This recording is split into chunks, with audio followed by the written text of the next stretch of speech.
We do expect that President Xi's visit to UN will be a major event for the international community and for the United Nations. China has shown a strong commitment towards multilateral affairs, and as I have said many times, a very positive attitude as a responsible global partner. There is many interesting events, important multilateral negotiations taking place. The adoption of the Sustainable Development Goals or so-called post-2015 development agenda by UN that will be part of the negotiations for the General Assembly from September onwards.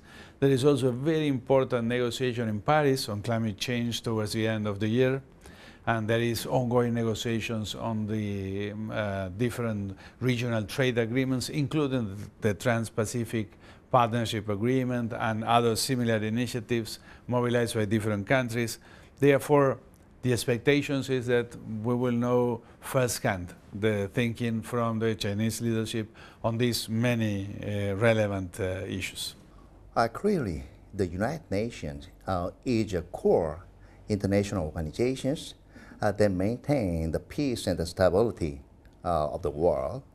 And in many times, it also mediate the regional conflict and help for the people that is suffered from the failed state and also supported the operations of the reconstruction of some of the state or some of the system. But still, the United Nations should go far away, far a long way, because there were so many tasks in the world of change and the transformation. Yes, in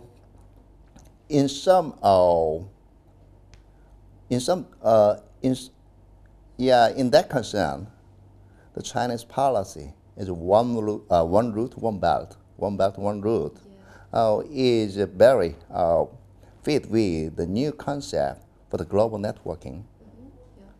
Networking the world is all about co-working and co-going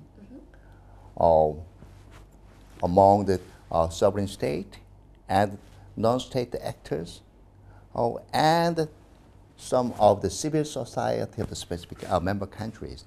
I think Chinese show in the international affairs has been that of a responsible global citizen, the responsible global neighbor.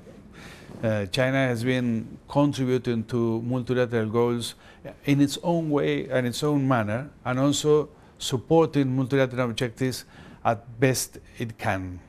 A very good example from my point of view is Chinese contributions towards renewable energy development and the reduction of emissions.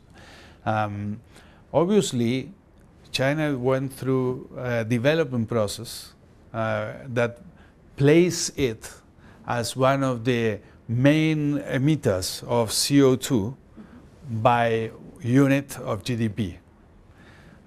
Therefore, multilateral negotiations sometimes, I was at the UN at that time, found difficulty to go through or to achieve progress because some countries that were more pollutants before resisted the idea of moving forward their own programs unless China or India took the same path.